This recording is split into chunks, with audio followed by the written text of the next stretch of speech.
Hello students, अपनी electrical instruments continue करते हैं। और लास्ट जो इंस्ट्रूमेंट में अपन ने पढ़ा था पोटेंशियोमीटर के बारे में।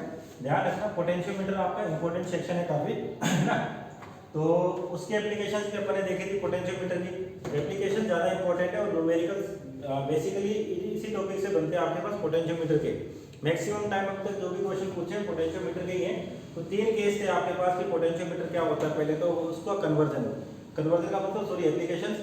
पहले एप्लीकेशन थी आपके पास कि किसी भी सेल का ईएमएफ कैसे मेजर करें। दूसरा था कि इंटरनल रेजिस्टेंस कैसे, दो सेल्स का ईएमएफ कैलकुलेट करना है या कंपेयर करना है तो किस तरीके से। तो आपको सर्किट डायग्राम ढंग से आने चाहिए उनके बनाने की, कौन सा एप्लीकेशन अपन यूज कर रहे हैं उसके अकॉर्डिंग आपका सर्किट डायग्राम कैसा है। ठीक है, आज नया इंस्ट्रूमेंट अपन पढ़ते हैं गैल्वेनोमीटर।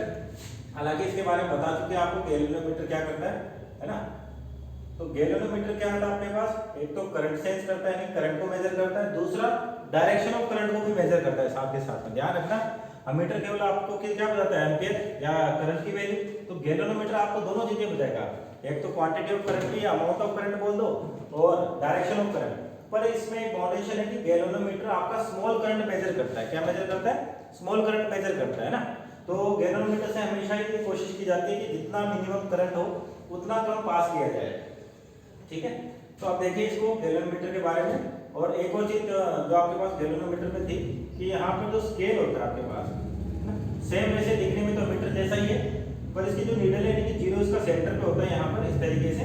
तो जिस डायरेक्शन में करंट है आपकी नीडल इधर मूव कर सकती है, आपकी नीडल इधर मूव कर सकती है। और गैल्वेनोमीटर की टोटल कंस्ट्रक्शन वर्किंग आपके सिलेबस में ही है मैग्नेटिज्म चैप्टर में, पर यहाँ पर केवल अपन इसका यूज करेंगे कैलकुलेशन के लिए। यहाँ पर इसकी डिटेल स्टडी नहीं है। तो आपको वहां पर ये भी पढ़ाएंगे गैल्वेनोमीटर क्या होता है, कितने टाइप का होता है, कैसे काम करता है, यानी कि वर्किंग और कंस्ट्रक्शंस भी अपने को पढ़नी है। ठीक है, यहाँ पे तो अपन सिंपल गैल्वेनोमीटर की पढ़ेंगे। तो गैल्वेनोमीटर बेसिकली क्या आपका क्या करता है, करंट मेजर करता है। और दूसरी चीज कि आपके पास क्या होता है, डायरेक्शन ऑफ करंट। जैसे ये है आपके पास, इसमें नीडल सेंटर पे होती है ना, इनपुट आउटपुट टर्मिनल से। अब जैसे करंट मेजर करेगा ये इधर जाएगा और इधर जाएगा। तो एक लिमिट है यहाँ पर, है ना, कि मैक्सिमम इतना करंट मेजर कर सकता है ये।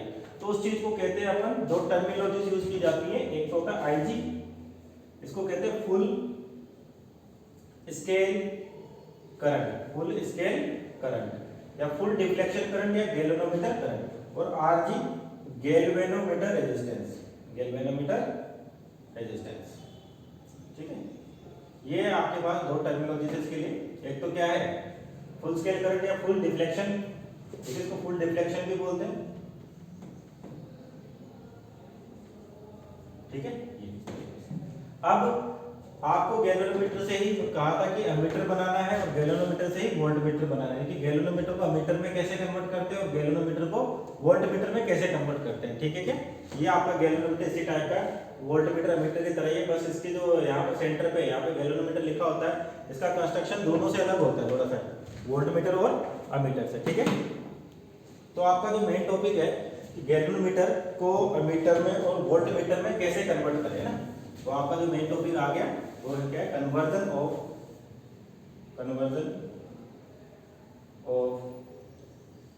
गैल्वेनोमीटर, ठीक है, इनटू एमीटर। ठीक है, इंपॉर्टेंट है ये भी। और यहाँ पर भी आपको ध्यान रखना, रटना नहीं है रिजल्ट, आपको सर्किट डायग्राम याद होना चाहिए कि आप गैल्वेनोमीटर को वोल्टमीटर में कैसे कन्वर्ट करोगे। इंपॉर्टेंट है, वापस सुन लीजिए ध्यान से। तो देखिए आपके मालूम कोई भी सर्किट है, ठीक है, इसमें कोई करंट आई फ्लो कर रहा है ना। अब इस करंट की वैल्यू को मेजर करना है कितना है। एक तो होता है कि अपन एमीटर लगा दें, पर एमीटर के केस में क्या होता है, एरर आती है आपके पास, है ना। वो एरर करता है क्यों, क्योंकि उसका खुद का रेजिस्टेंस होता है। तब इसको गैल्वेनोमीटर में की हेल्प से मेजर करें करंट को। तो क्या कर दिया, गैल्वेनोमीटर यहाँ लगा दिया और इसके पैरेलल में आपने रेजिस्टेंस लगा दिया जिसको बोलते हैं shunt resistance. Shunt resistance, shunt resistance, इसकी वैल्यू बहुत ही कम होती है, वेरी लो रेजिस्टेंस। ठीक है, वेरी लो रेजिस्टेंस। ठीक है ना, एस लिखा गया इसको। ठीक, अब देखिए यहाँ से गैल्वेनोमीटर की कंडीशन को सेटिस्फाई करना है। क्या कंडीशन थी कि minimum amount of current flow करे किससे, गैल्वेनोमीटर से। तो यहाँ पर शंट रेजिस्टेंस यानी कि जो लो रेजिस्टेंस लगाने से क्या होता है कि जो भी करंट आया उसका मैक्सिमम यहाँ पे ट्रांसफर हो जाएगा। क्यों ट्रांसफर हो जाएगा, क्योंकि यहाँ पर शंट है जो ये बहुत ही कम रेजिस्टेंस का है। अगर रेजिस्टेंस में कम होगा तो फिर से मैक्सिमम अमाउंट ऑफ करंट उधर निकलेगा। तो सपोज करिए यहाँ से करंट निकला IG, ठीक है, तो इधर कितना बचेगा I माइनस IG, ठीक है। यहाँ से करंट आ रहा था I, जो भी रेजिस्टेंस होगा R वगैरह, है ना। तो यहाँ से क्या हुआ आपके पास इस गैल्वेनोमीटर में करंट निकला IG, तो ऊपर कितना जाएगा I माइनस IG। तो आपको पूरा डिफाइन करना है कि यहाँ पर IG क्या है, I क्या है, ठीक है क्या, RG क्या है और S क्या है, ठीक है ना। पूरा IG गैल्वेनोमीटर करंट या full scale current, I circuit current, RG galvanometer resistance और S शंट रेजिस्टेंस या वेरी लो रेजिस्टेंस। आपको डायग्राम बना के ये चारों चीजें डिफाइन करनी है, ठीक है। अब यहाँ पे देखो आप, तो अगर इसके अक्रॉस ये दोनों कैसे दिख रहे हैं आपको, पैरेलल दिख रहे हैं, मतलब इसका पोटेंशियल और इसका पोटेंशियल क्या होगा, सेम। तो from potential equation V is equal to I R, वहां से तो ऊपर वाले की बात करते तो I के कितना है यहाँ पे I minus I G into S, ठीक है। V इक्वल टू क्या होगा आई आर, I कितना है यहाँ पे I माइनस आई जी और R कितना है S के बराबर। नीचे कितना है करंट गया I जी और रेजिस्टेंस कितना है R जी, गैल्वेनोमीटर रेजिस्टेंस कितना है इसके अक्रॉस, दोनों पैरेलल में, फिर से दोनों का पोटेंशियल सेम होगा। तो इक्वेशन बन गई आपके पास ये।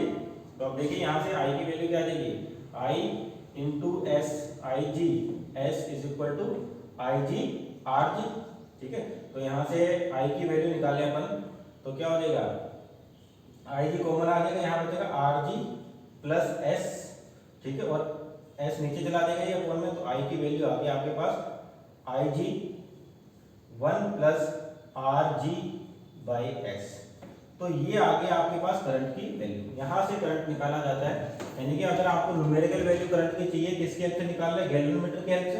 तो गैल्वेनोमीटर में कंडीशन पहले वो सेटिस्फाई करनी है कि आपका गैल्वेनोमीटर करंट होना चाहिए, जितना कम होना चाहिए, जितना कम होगा उतना अपना गैल्वेनोमीटर सेफ है। तो यहाँ पर क्या करते हैं, इसके सीरीज सॉरी पैरेलल में रेजिस्टेंस लगा देते हैं जिसको शंट कहा जाता है। और शंट रेजिस्टेंस का मतलब वेरी लो रेजिस्टेंस। लो लेने का क्या मकसद है अपना, कि मैक्सिमम अमाउंट ऑफ करंट यहाँ से यहाँ पास हो गया आपका, ठीक है क्या। तो इस तरह से इक्वेशन लिखी, अपन ने कुछ नहीं किया, दोनों पॉइंट में पोटेंशियल लिखा और कुछ नहीं है। तो इसलिए ये इंपॉर्टेंट है कि आपका सर्किट डायग्राम आपको बना लेना चाहिए। तो यहाँ पर एमीटर की बात करें तो ये पूरा जो सिस्टम दिख रहा है आपको यहाँ पर, ये जो पूरा सिस्टम है ये एमीटर कहलाता है, ठीक है क्या। ये पूरा सिस्टम क्या कहलाता है आपका, एमीटर कहलाता है, ठीक है क्या। यानी कि गैल्वेनोमीटर प्लस शंट रेजिस्टेंस ये दोनों मिलके क्या बनाते हैं, गैल्वेनोमीटर बनाते हैं, क्योंकि करंट की वैल्यू ये मेजर कर रहे हैं, ठीक है ना। और न्यूमेरिकल आते डायरेक्ट इसी बेस पर एक दो करेंगे भी सही अपन। आपको डेटा गिवन होगा और आपको बोल देते कि शंट बताओ, शंट की वैल्यू बताओ या करंट की वैल्यू बताओ, है ना। इस बेसिस पे आपको करंट की वैल्यू दे देगा और गैल्वेनोमीटर करंट पूछ लिया होगा, बाकी ये दे देगा। तो इस इक्वेशंस के अंदर जो भी वेरिएबल्स है, आपसे कुछ वेरिएबल्स गिवन होंगे, किसी एक की वैल्यू न्यूमेरिकल वैल्यू पूछेगा।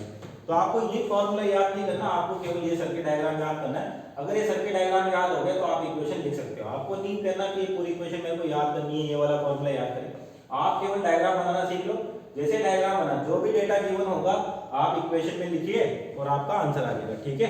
इसलिए हमेशा यही बताया जाता है कि इनके सर्किट डायग्राम आपको ढंग से आने चाहिए। चाहे पोटेंशियोमीटर की बात करें, उसके एप्लीकेशंस की बात करें, गैल्वेनोमीटर को एमीटर में चेंज करते समय की बात करें, तो यहाँ पे सर्किट डायग्राम सबसे इंपॉर्टेंट है। अगर सर्किट डायग्राम बन गया तो आपके पास फिक्स है कि कैलकुलेशन में कोई दिक्कत नहीं आती। बोर्ड में भी डायरेक्ट क्वेश्चन आते हैं इस फॉर्मूले से, है ना।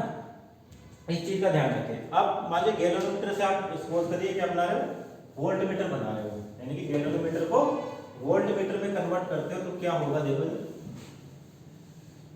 Galvanometer into volt meter. Volt meter क्या करता है, आपका पोटेंशियल मेजर करता है, ठीक है।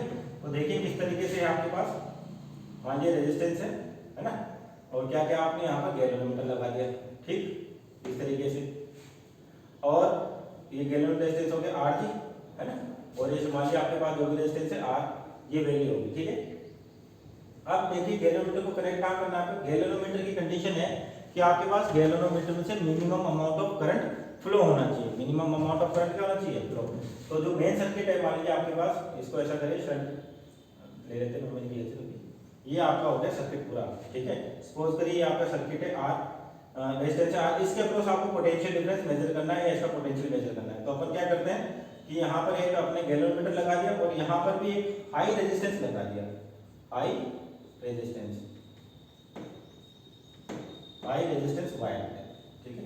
इसको भी कहते हैं शंट ही है, पर यहाँ पर क्या होगा, हाई रेजिस्टेंस वायर होगा। इसको मान लीजिए आपने लिख दिया आर, इसको लिख दीजिए आप आर स्मॉल आर लिख देते हैं, ठीक है।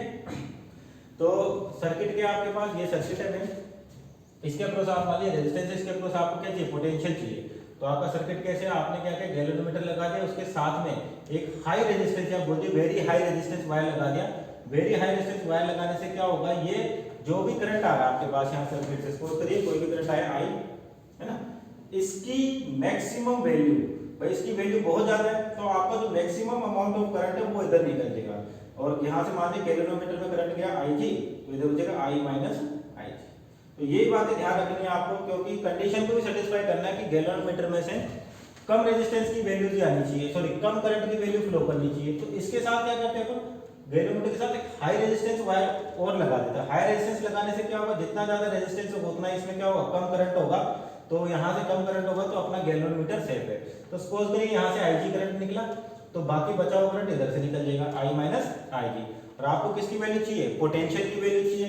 तो इसके अक्रॉस पोटेंशियल लिख लो, जितना पोटेंशियल इसके अक्रॉस होगा उतना ही पोटेंशियल इसके अक्रॉस होगा। तो आपको सारी चीजें वहां पे डिफाइन करनी है, आई जी क्या है, आर जी क्या है, यहाँ पर आर क्या है, ठीक है, और कैपिटल आर क्या है ना। तो इसको डिफाइन करने के बाद वही पोटेंशियल इक्वेशन से V बराबर आई आर, आई की वैल्यू कितनी है, I G R G plus small R, ये आपके पास पोटेंशियल हो गया, ठीक है ना। क्या हो गया, आपको इसके अक्रॉस पोटेंशियल निकालना था तो अपन ने इक्वेशन लिख ली इसके अक्रॉस, ठीक है, क्योंकि ये दोनों किस में पैरेलल में, तो इसका पोटेंशियल और इसका पोटेंशियल क्या होगा, सेम होगा। तो आपको सिंपल पोटेंशियल इक्वेशन लिखी, तो V बराबर आई G R G plus are, जहाँ पे स्मॉल आर क्या है, हाई रेजिस्टेंस वायर है, ठीक है, आर जी गैल्वेनोमीटर रेजिस्टेंस, आई जी गैल्वेनोमीटर करंट है या फुल स्केल करंट भी कहते हैं इसको। ये छोटी सी इक्वेशन है आपके पास, ठीक है। तो वापस अपना आपका काम क्या है कि इक्वेशन की जगह पर आप इस सर्किट डायग्राम को ध्यान रखें, है ना, इस सर्किट डायग्राम को ध्यान रखें। सर्किट डायग्राम को ध्यान रखोगे तो आपकी कैलकुलेशन गलत नहीं होगी, ठीक, क्योंकि सारी चीजें क्या होती है, कैलकुलेशन बेस होती है। और कैलकुलेशन अगर आप गलत कब करोगे, जब आपको सर्किट डायग्राम बनाने आता है। अगर आपको सर्किट डायग्राम बनाने आता है तो आपको कैलकुलेशन से ऑटोमेटिक सोल्व कर सकते हो, ठीक है। अब जैसे एग्जांपल लेते हैं छोटा सा एक, कि कैसे कन्वर्ट किया जाता है, क्या क्या गिवन होता है इनके केस में ना। मान लीजिए आपके पास कैलकुलेशंस के हिसाब से, जैसे सपोज करिए आपको क्या दे रखा है, कोई सिस्टम है गैल्वेनोमीटर के साथ, है? एक गैल्वेनोमीटर है, मान लीजिए आपके पास वो 0.2 एम्पियर का करंट मेजर कर सकता है। कितने का, 0.2 एम्पियर का करंट मेजर कर रहा है, ठीक है। अब आपको बोल दें कि इसकी रेंज को, गैल्वेनोमीटर की रेंज को मेरे को 0.5 एम्पियर तक लेके जानी है, यानी कि गैल्वेनोमीटर को 0.5 एम्पियर का करंट मेजर करवाना है। तो शंट रेजिस्टेंस यानी कि एस, शंट रेजिस्टेंस की वैल्यू फाइंड आउट करनी है। किसकी वैल्यू फाइंड आउट करनी है, शंट रेजिस्टेंस की। यानी कि आपको गैल्वेनोमीटर करंट पहले कितना देगा, 0.2 दे रखा था, आपको बोला कि इसको 0.5 एम्पियर में रेंज पे लेके जाना है। तो आपको बताइए शंट की रिक्वायरमेंट कितनी होगी।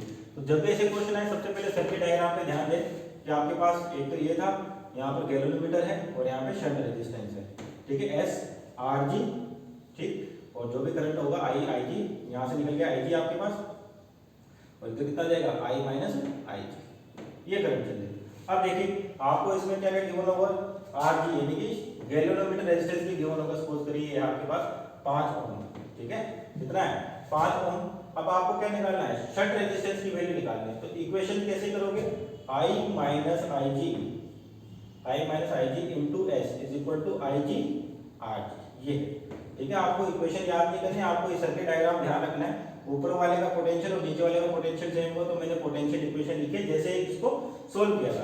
अब आपकी रेंज कितनी निकले, 0.5, यानी कि आपको ये चीज क्या गिवन है, आई जी गिवन है, ठीक है। अब आपको आई जी गिवन है ना, और मान लीजिए आपको आर जी गिवन है और मेन करंट है, उसकी वैल्यू भी दे रखी है। सपोज करिए मेन करंट आपके पास 2 एम्पियर है, कितना है, 2 एम्पियर है। तो मेन करंट आपके पास कितना है, 2 एम्पियर है। तो यहाँ पर सारी वैल्यूज पुट करोगे आप, तो आपके पास शंट की वैल्यू कैलकुलेट होकर आ जाएगी। तो ऐसे न्यूमेरिकल जब भी आते हैं इजी होते हैं, आपको डेटा गिवन होता है, आपको उसी के अकॉर्डिंग सोल्व करना है, ठीक है। न्यूमेरिकल से अपन करेंगे स्टैंडर्ड डेटा के साथ।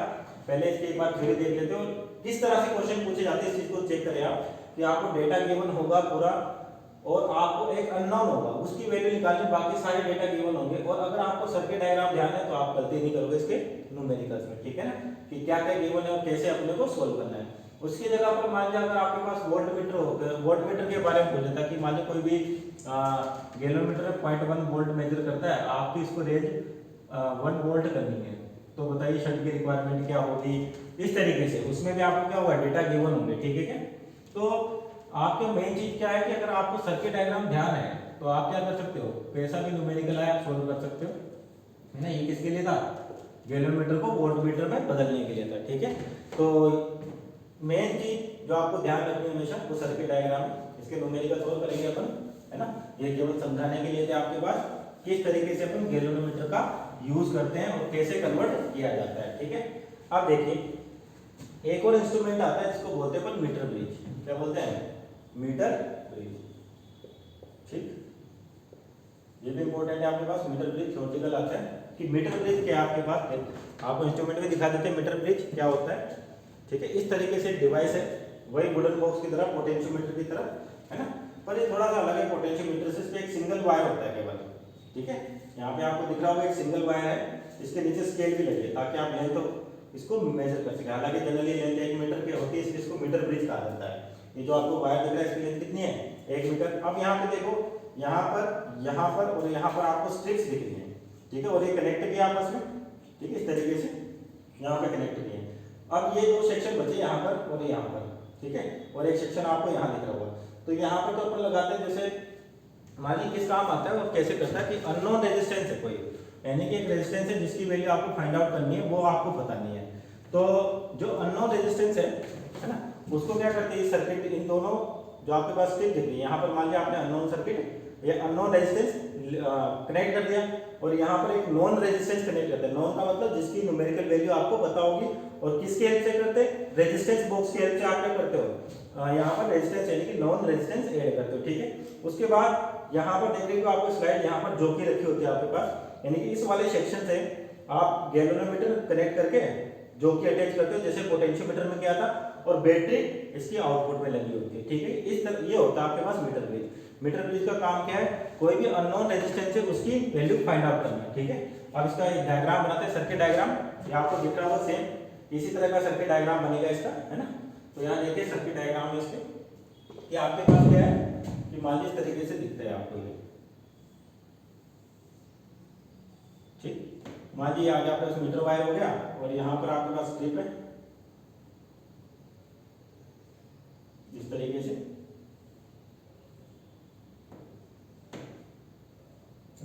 जो वायर कनेक्ट है आपके पास यहाँ, ठीक।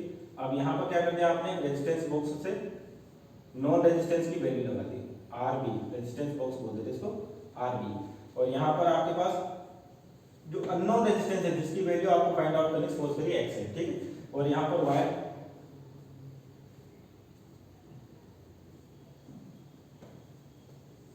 इस तरीके से मान लिया आपके पास मीटर ब्रिज का वायर आ गया और इसके जस्ट नीचे स्केल होगी, यहाँ पर रीडिंग्स लिखी होती है ना।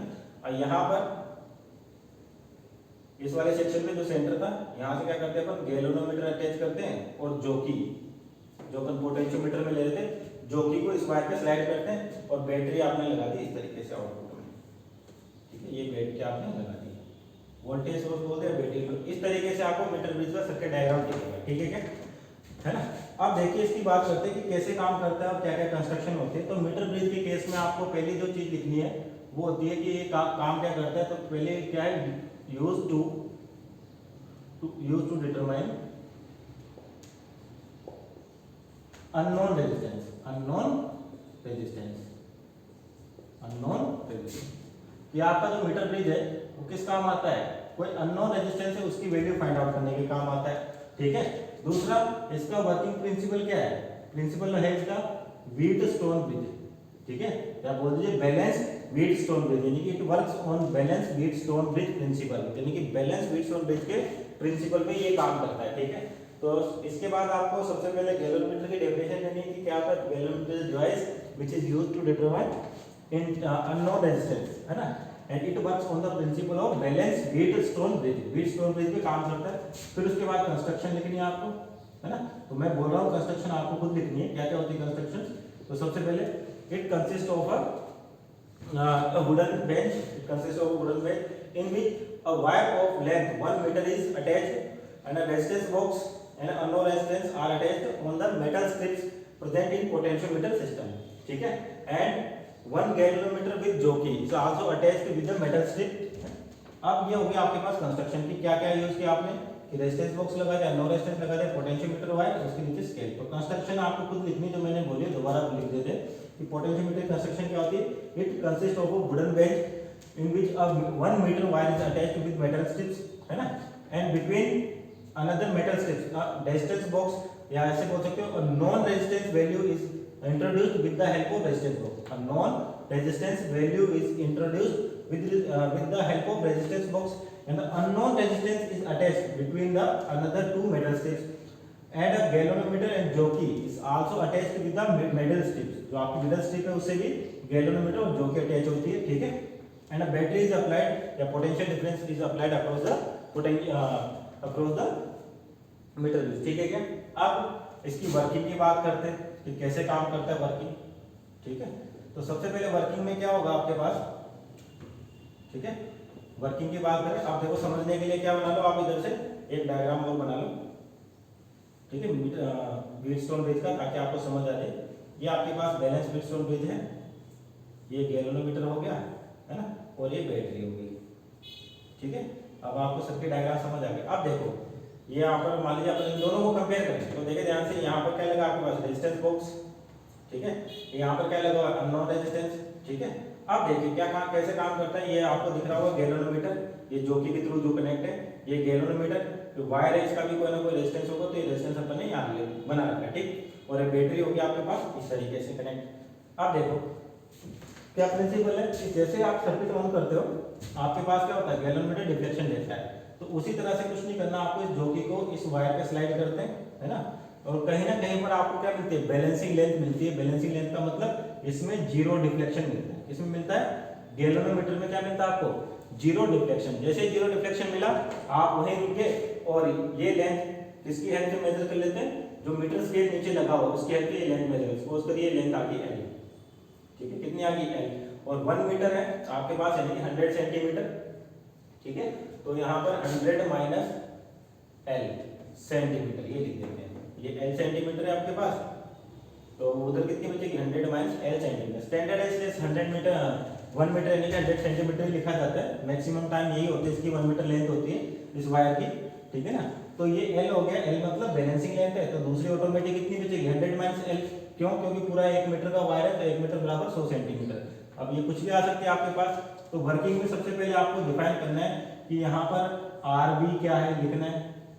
RB क्या होगा अपने पास, नॉन रेजिस्टेंस, उसके बाद X unknown resistance whose value is to be determined, यानी कि अननोन जिसकी वैल्यू आपको फाइंड आउट करनी है, ठीक है क्या।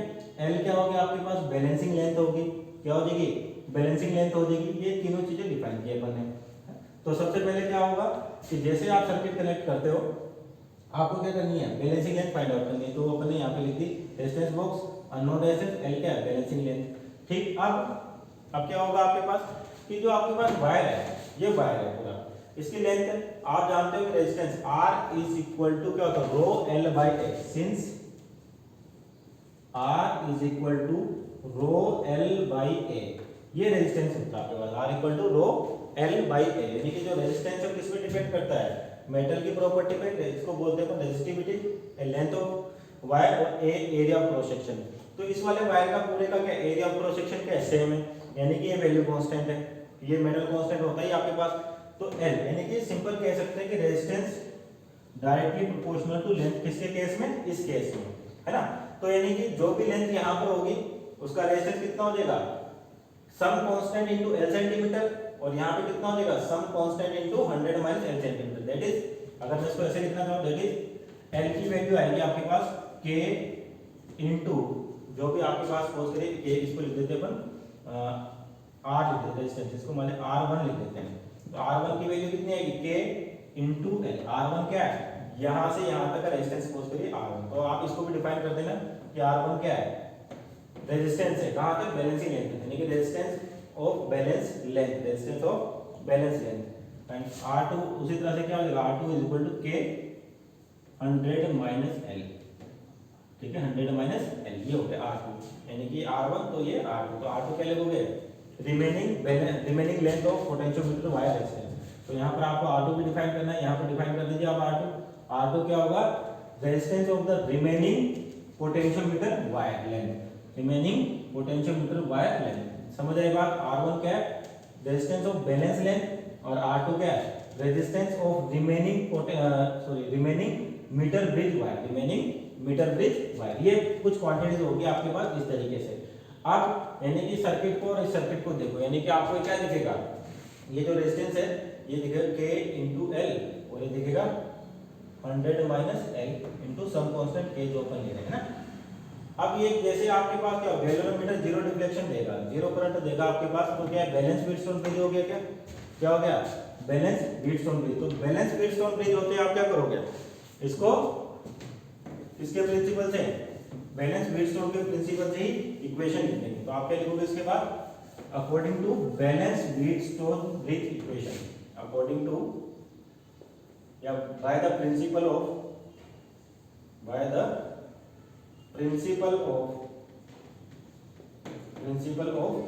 बैलेंस, आपको पूरा लिखना Wheatstone bridge, balance Wheatstone bridge. क्या लिखोगे?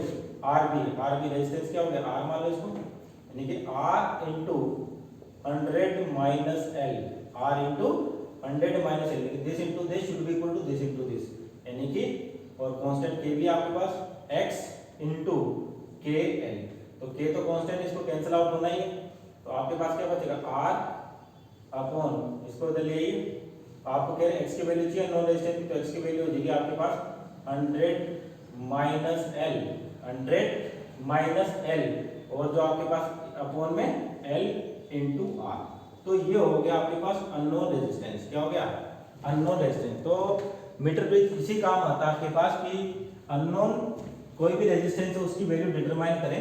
तो क्या होता है, जो भी पोटेंशियल मीटर ब्रिज है आपके पास, तो उसके एक सेक्शन में तो अपन known resistance with the help of resistance box, एक सेक्शन में नॉन रेजिस्टेंस ऐड कर देते हैं, बाकी जब अपन बैलेंस करते हैं तो कहीं ना कहीं पर लेंथ बैलेंस होती है, तो उस बैलेंस लेंथ का भी कोई ना कोई रेजिस्टेंस होगा। तो बैलेंस लेंथ का रेजिस्टेंस कैसे निकालोगे, इक्वेशन से R बराबर रो एल बाई ए, एक होता है area of cross section of wire, तो area of cross section of wire तो चेंज होना नहीं है ना, और रो का मतलब रेजिस्टिविटी होगी, मेटल प्रॉपर्टी, तो उस वायर की रो भी चेंज नहीं होगी, यानी कि रेजिस्टेंस आपका डायरेक्टली प्रोपोर्शनल टू क्या होगा, लेंथ होगा। तो जहां पर बैलेंस हुआ था तो उस फर्स्ट पार्ट का रेजिस्टेंस कितना आ जाएगा, K इंटू एल टाइम्स आ जाएगा, और रिमेनिंग जो लेंथ बची वायर की उसका कितना देगा, K टाइम्स 100 माइनस एल। और जैसे आपके गैल्वेनोमीटर ने डिफ्लेक्शन 0 दे दिया, मतलब बैलेंस हो गया, तो व्हीटस्टोन ब्रिज का प्रिंसिपल क्या कहता है, इसको और इसको मल्टीप्लाई कर दो और इसको मल्टीप्लाई कर दो, दोनों क्या होने चाहिए, बराबर होने चाहिए। तो ये है आपके पास मीटर ब्रिज की equation two determine unknown resistance, तो इस चीज का ध्यान रखें आप कि जो आपके पास जितने सर्किट हैं, इन सर्किट्स की एप्लीकेशन और सर्किट डायग्राम आपको बनाने आने चाहिए। ठीक है क्या? अगर आप सर्किट डायग्राम बनाना सीख गए तो आपको इसमें कहीं दिक्कत नहीं आएगी। ठीक है, जितने भी अपन ने आज पढ़े कि लगभग आपका ये जो चैप्टर है इलेक्ट्रिक इंस्ट्रूमेंट्स का खत्म हो गया। इसके बाद अपन सेल स्टार्ट करेंगे कि सेल क्या होता है, कैसे कनेक्ट करते हैं सीरीज पैरेलल, उसकी बात करेंगे। एक आता है आपके पास कार्बन कलर कोड रेजिस्टर, उसकी भी बात करेंगे, वो कैसे काम करता है। तो ये कुछ इंस्ट्रूमेंट्स थे जो इंपॉर्टेंट है आपके पास, कि पोटेंशियोमीटर और क्या है, पोटेंशियोमीटर के एप्लीकेशंस, गैल्वेनोमीटर उसके कन्वर्जन, और मीटर ब्रिज के हालांकि न्यूमेरिकल्स कम आते हैं, ऑब्जेक्टिव टाइप ज्यादा बनते हैं। ऑब्जेक्टिव टाइप का मतलब मान लीजिए आपके पास बोल दिया कि वायर है, उसके क्रॉस सेक्शन एरिया ए है, अब उसको 2a कर दिया, तो बताइए क्या बैलेंसिंग लेंथ में कोई चेंज आएगा क्या? सुने ध्यान से कि अगर आपके पास पोटेंशियोमीटर वायर है, उसका क्रॉस सेक्शन एरिया कितना था, a है, अब उस वायर की जगह पर आपने 2a मीटर एरिया 2a का क्रॉस सेक्शन का वायर लगा दिया, तो बताइए क्या बैलेंस लेंथ पे कोई फर्क पड़ेगा क्या? तो ध्यान देखो, अगर आप एरिया चेंज करोगे तो फिक्स है, पूरे वायर का एरिया चेंज होगा। तो यहाँ पर जो भी रेजिस्टेंस है, ठीक है, अभी भी क्या है, वो दोनों के लिए क्या एरिया कांस्टेंट है, तो रेजिस्टेंस ये क्या 2a को इफेक्ट करेगा क्या? नहीं करेगा, है ना। R बराबर रो एल बाई ए। ठीक है, अगर सपोज करें जैसे R1 लिखते थे, R1 क्या लिखा था हमने, K इंटू एल, और R2 क्या लिखा था, 100 माइनस एल, ठीक है, इंटू K। तो यहाँ पर देखिए इसका एरिया पे कोई काम ही नहीं है, क्योंकि एरिया अगर आप लिखते भी हो, ठीक है, जैसे एक की जगह 2a लिखते हैं, तो मान लीजिए पहला भी बाई 2 हो जाएगा, दूसरा भी क्या हो जाएगा, बाई 2, तो ये कैंसिल आउट हो जाएंगे जब इक्वेशन में आएंगे। तो उसकी कोई टेंशन नहीं लेनी कि जैसे एरिया ए दे रखा, मान लो 2a कर दिया, तो रेजिस्टेंस कितना हो जाएगा, रो एल बाई 2 है, यानी कि R1 की वैल्यू K L बाई 2 लिखूँ मैं, और R2 की वैल्यू भी कितनी होगी, 1/2 टाइम्स आएगी, तो 2 और 2 वापस उस इक्वेशन में रखोगे तो कैंसिल आउट हो जाएगा। तो ध्यान रखना कि मीटर ब्रिज का अगर आप एरिया चेंज कर देते हो, मीटर ब्रिज के वायर का एरिया चेंज कर देते हो, तो उससे कोई फर्क नहीं पड़ता। पर अगर आपने रेजिस्टेंस चेंज कर दिया, जो नॉन रेजिस्टेंस है तो फिक्स है, बैलेंसिंग लेंथ क्या होगी, ये चेंज हो जाएगी, ठीक है ना। जो आपको नॉन रेजिस्टेंस उसकी वैल्यू चेंज करोगे तो आपकी बैलेंसिंग लेंथ क्या हो जाएगी, चेंज हो जाएगी। अगर आर बढ़ाओगे आप तो एक्स की वैल्यू क्या, एक्स की वैल्यू क्या इसके बराबर होनी चाहिए। अगर आर बढ़ेगा, सुनो ध्यान से, अगर आर का मतलब जो नॉन रेजिस्टेंस, अगर इसकी वैल्यू बढ़ाओगे तो फिक्स है, इसको भी बढ़ना पड़ेगा, पर ये तो अननोन है, ये अपने आप तो बढ़ेगा नहीं, तो किसको कम होना पड़ेगा, ये क्वांटिटी बढ़ी तो इसको कम होना पड़ेगा, ठीक है ना। तो ये क्या होता है, जैसे आप वैल्यूज वेरिएबल चेंज करते हो आपके पास क्या होती है, अलग अलग वैल्यूज आती रहती है, किसमें, बैलेंसिंग लेंथ में, यानी कि मैक्सिमम टाइम आपकी अगर रेजिस्टेंस की वैल्यू बढ़ाते हो आप तो फिक्स है कि बैलेंसिंग लेंथ में ही चेंज आएगा और किसी चीज में चेंज नहीं आएगा। चाहे अगर आप एरिया चेंज करते हो तो उसका तो कोई फर्क पड़ता नहीं, पर आप बैलेंसिंग लेंथ की जगह पर जो रेजिस्टेंस लगा हुआ है इस रेजिस्टेंस की वैल्यू में चेंज करते हो तो फिक्स है इसमें चेंज आएगा। क्यों, क्योंकि ये तो चेंज हो नहीं सकता है ना, क्योंकि तो अननोन है, और क्या इसकी वैल्यू चेंज होगी क्या, ये तो होगी नहीं, क्योंकि आपको फिक्स है दे दिया, एक वायर दे दिया, बताओ इसका रेजिस्टेंस। पर जो ये आर है आप किसके हेल्प से लगाते हो, रेजिस्टेंस बॉक्स के हेल्प से लगाते हो, तो इसको चेंज किया जा सकता है। अगर इसको चेंज करेंगे तो किस पर इफेक्ट आएगा, बैलेंसिंग लेंथ, यानी कि बैलेंसिंग लेंथ आपकी मैक्सिमम किस पे डिपेंड करेगी, जो आपके पास रेजिस्टेंस बॉक्स का रेजिस्टेंस है उस पर डिपेंड करेगी, एरिया और क्रॉस सेक्शन पे कोई फर्क नहीं पड़ता, ठीक है। तो ये कुछ इंस्ट्रूमेंट है जो मेन इंस्ट्रूमेंट है आपके पास वो है ना।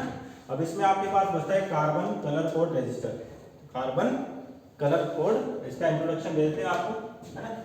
एक और इंस्ट्रूमेंट है छोटा सा, इसको बोलते हैं अपन कार्बन कलर कोड रजिस्टर, ठीक है, कार्बन कलर कोड रजिस्टर। ये आपने देखा भी होगा, जैसे आप मान लीजिए कोई भी आईसी लेते हो, आईसी मतलब आपके चार्जर की देखा होगा अंदर से अगर कोई भी चीज टूटे तो ग्रीन चिप निकलती है उसी तरीके से, है ना।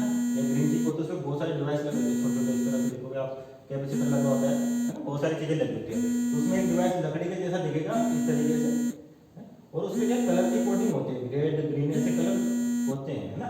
तो आपको ध्यान से रखना है कि ऐसे डिवाइस जो आपको सर्किट के अंदर दिखता है आईसी के अंदर, तो वो क्या है कि basically carbon colour code register लगा हुआ है, ठीक है ना। आप किसी भी आईसी को देखिए, आपको दिया मोबाइल पे, आप इसका नाम लिखिए तो आपके पास ये दिखाई देगा कि शेप और साइज कैसे होती है, किस तरीके से होता है, और सर्किट का काफी इंपॉर्टेंट पार्ट है ना। अगर इसको आप ढंग से देखोगे तो आपको कलर स्ट्रिप दिखेंगे, कलर स्ट्रिप का मतलब कि आपका वो कार्बन कोड रजिस्टर है ना, वो क्या करता है, ये रेजिस्टेंस इंट्रोड्यूस करता है, क्या करता है, रेजिस्टेंस इंट्रोड्यूस करता है कि सर्किट में अगर आपको रेजिस्टेंस चाहिए तो अपन कार्बन कलर कोड का इस्तेमाल करते हैं, ठीक है क्या। तो इसके बारे में अपन कल पढ़ेंगे, फिर स्टेप स्टार्ट करेंगे कल इसके बारे में, प्लस जो ये जो सेक्शन अपन ने पढ़ेंगे न्यूमेरिकल्स को डिस्कस करेंगे कि किस तरह से न्यूमेरिकल्स अप्रोच की जाती है, ठीक है स्टूडेंट्स। Okay, thank you.